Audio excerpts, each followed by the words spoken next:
Welcome to Guide Guru. We hope this video helps. You start by making the chocolate contract so it releases. Place the filled hard plastic mold in the freezer for 15 to 30 minutes. This firms the chocolate and creates separation at the edges. Once done, remove the mold and tap the back gently with your knuckle while holding it over a towel to catch flakes. You want to avoid sharp tools because scratching ruins the plastic. Instead, use a silicone spatula to flex and coax pieces loose from the corners and creases. Now combine gentle warmth with flexing to finish dislodging chocolate. Hold the mold rim and dip the back in warm water for 3 to 5 seconds, just enough to loosen surface adhesion but not melt the chocolate inside. Immediately dry the exterior with a towel, then flex the plastic edges outward while pressing the center of each cavity.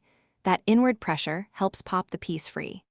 Work one cavity at a time so residual heat doesn't remelt adjacent chocolates, and keep a towel ready for drips. Finish by cleaning and addressing any remaining bits. If small fragments remain, warm a silicone spatula under hot tap water and gently scrape them away. Metal tools will scratch the plastic. Wash the mold in warm, soapy water and air dry completely before next use. If a piece still won't release, refreeze the mold for about 10 minutes and repeat the tapping and flex method. Make sure the plastic hasn't warped from heat exposure. Troubleshooting tip: if the mold is warped, replace it. Forcing removal risks cracking or contaminated chocolate. Thanks for watching.